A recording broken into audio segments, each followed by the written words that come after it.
Hello friends, मैं मनदीप स्वागत करती हूँ आप सभी का अपने चैनल पर। फ्रेंड्स, आज की इस वीडियो में 36 साइज़ का बैक नेक डिज़ाइन मैं आप लोगों के साथ शेयर करूँगी डीप नेक पर। तो सबसे पहले हमें अस्तर के फैब्रिक को इस तरह से सीधा कर लेना है एक लाइन बना के।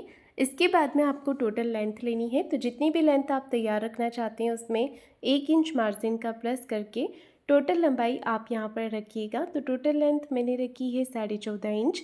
13.5 लेंथ मुझे इसकी तैयार रखनी है। शोल्डर और आर्म होल का जो मेज़रमेंट है वो आपको लेना है। मैं यहाँ पे 36 साइज़ का बैक पार्ट बना रही हूँ। तो शोल्डर लिए हैं 5.5 इंच, आर्म होल लिए हैं 1.25 इंच, चेस्ट का चौथा भाग लिया है 9 इंच और 1.5 इंच एक्स्ट्रा लेंगे मार्जिन के लिए।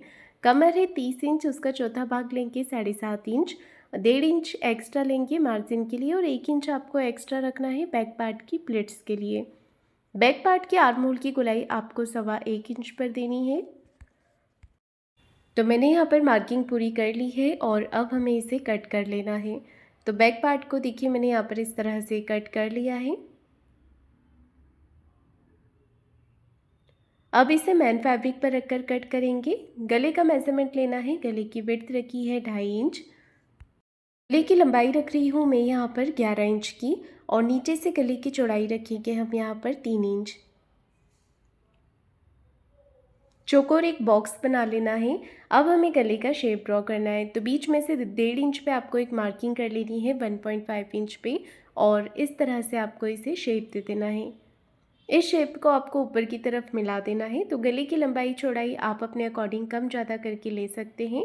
गले की मार्किंग करने के बाद में हमें इसे कट करना है। तो इस तरह से नेक को कट करेंगे अस्तर पे।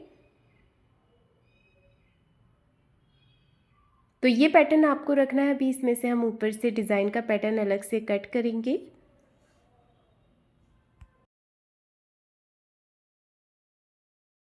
तो देखिए मैंने यहाँ पर कटिंग पूरी कर ली है। अब हमें इसका स्टिचिंग करना है। तो स्टिचिंग करने के लिए सबसे पहले आपको मैन फैब्रिक और अस्तर के कपड़े को साथ में अटैच करना है। तो नीचे रखेंगे मैन फैब्रिक को सीधा करके और इसके ऊपर से रखना है हमें अस्तर के फैब्रिक को इस तरह से। दोनों तरफ से बराबर करते हुए पिन के साथ अटैच करेंगे और फिर हमें यहाँ पर सिलाई लगानी है। तो एक पैर का मार्जिन लेते हुए बिल्कुल फिनिशिंग के साथ में आपको सिलाई लगानी है इस तरह से।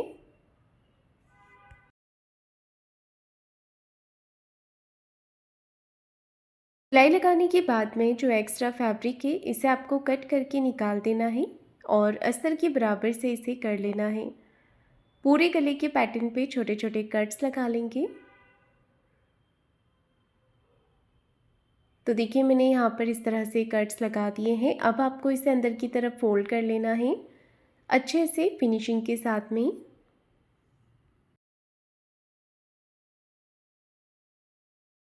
देखिए हाथों से अच्छे से हमें नेक को फिनिशिंग कर देनी है और ऊपर से एक सिलाई लगा देनी है।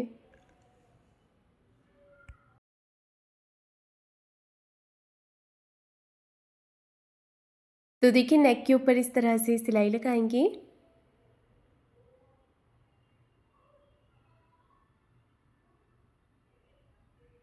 पूरे नेक पे मैंने सिलाई लगा दी है। फिर से एक बार आपको कपड़े को हाथों से फिनिशिंग कर देनी है और फिर बाहर की तरफ से सिलाई लगानी है। कपड़े को हाथों से फिनिशिंग करते जाना है और सिलाई लगाते जाना है इस तरह से।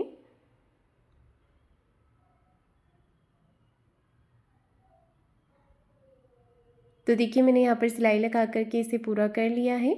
इसके बाद में आपको एक्स्ट्रा फैब्रिक को कट करके निकाल देना है। तो बाहर की तरफ जितना भी फैब्रिक आ रहा है इसे आपको कट करके निकाल देना है।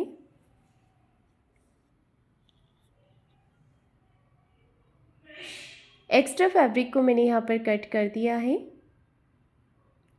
अब मैंने यहाँ पर देखिए पैटर्न लिया हुआ है। तो देखिए 1.5 इंच की चौड़ाई रखकर हमें इस पैटर्न को इस तरह से कट कर लेना है अस्तर के ऊपर। अब इस पैटर्न को आपको पेपर पेस्टिंग पे कट कर लेना है। अगर आपके पास पेपर पेस्टिंग नहीं होता है तो आप सिंपल सिलाई लगाकर पलट सकते हैं इसे। पेस्टिंग पे कट करने के बाद में आपको अस्तर लेना है, अस्तर पे इसे कट करना है। तो मैं इसमें कॉन्ट्रास्ट कलर का फैब्रिक लगा रही हूँ। अस्तर के ऊपर हमें इसे इस तरह से सिलाई लगा करके अटैच कर लेना है। आप चाहें तो प्रेस करके चिपका सकते हैं पेपर पेस्टिंग को। तो मैंने यहाँ पर सिलाई लगा दी है। फिर हमें एक्स्ट्रा फैब्रिक को कट करके निकाल देना है। अब मैंने यहाँ पर मैन फैब्रिक लिया है। मैन फैब्रिक के ऊपर हमें इस तरह से पैटर्न के अकॉर्डिंग सिलाई लगा देनी है। एक्स्ट्रा कपड़े को कट करके निकाल देना है। अब इस पैटर्न पे छोटे छोटे कट्स लगा देने हैं जिससे कि हमारा फैब्रिक अच्छे से अंदर की तरफ फोल्ड हो जाए। अब इसे अंदर की तरफ फोल्ड करते हुए अच्छे से इसे फिनिशिंग कर देनी है और एक सिलाई आपको ऊपर से लगा देनी है फिनिशिंग की।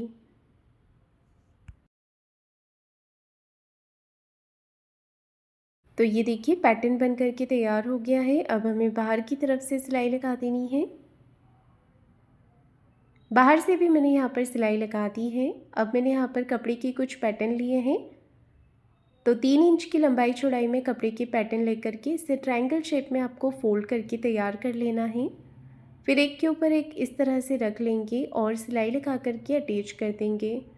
तो सिलाई मैंने यहाँ पर लगा दी। अब इसे बीच में अच्छे से आपको सेट कर लेना है। ये देखिए इस तरह से बीच में इस पैटर्न को लगा लेना है और इसके बाद में हमें इस पैटर्न को अटैच करना है अपने ब्लाउज़ के साथ में। तो ब्लाउज़ का और पैटर्न का सेंटर मार्क आपको कर लेना है। दोनों तरफ से बराबर करते हुए रख लेंगे और पहले आपको इसे पिन के साथ में अटैच कर लेना है। उसके बाद ही ब्लाउज़ पर अटैच करना है।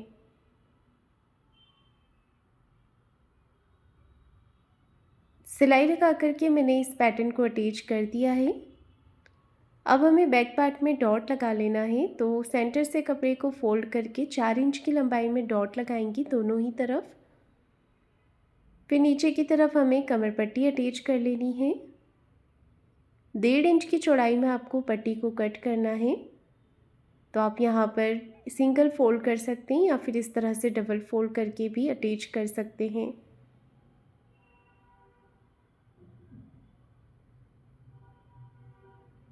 पट्टी को मैंने नीचे की तरफ अटैच कर दिया है। फिर एक सिलाई पट्टी को इस तरफ रखते हुए पट्टी के ऊपर लगा लेनी है और कमर पट्टी को अंदर की तरफ फोल्ड करते हुए एक सिलाई हमें ऊपर से फिनिशिंग के साथ में लगा देनी है।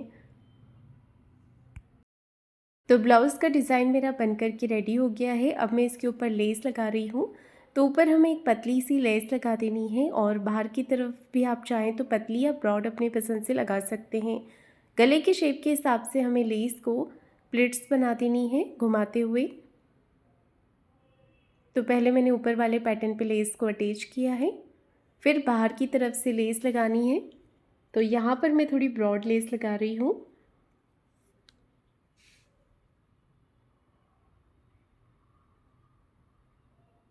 जहाँ पर भी आप लेस को घुमाएंगे एक छोटी सी प्लेट्स डाल देनी है लेस को घुमाते हुए, ताकि गले का जो शेप है वो लेस के साथ में बिल्कुल बराबर से दिखे। ये देखिए इस तरह से लेस को पूरे नेक पे मैंने अटैच कर दिया है। अब एक सिलाई हमें दूसरी तरफ से भी लगा लेनी है जिससे कि लेस अच्छे से सेट हो जाए। तो देखिए इसी के साथ ये नेक डिज़ाइन बन करके तैयार हो गया है। तो फ्रेंड्स आप लोगों को ये नेक डिज़ाइन कैसा लगा है मुझे कमेंट करके ज़रूर बताइएगा। वीडियो को लाइक शेयर ज़रूर कीजिएगा और चैनल को सब्सक्राइब ज़रूर करें। धन्यवाद।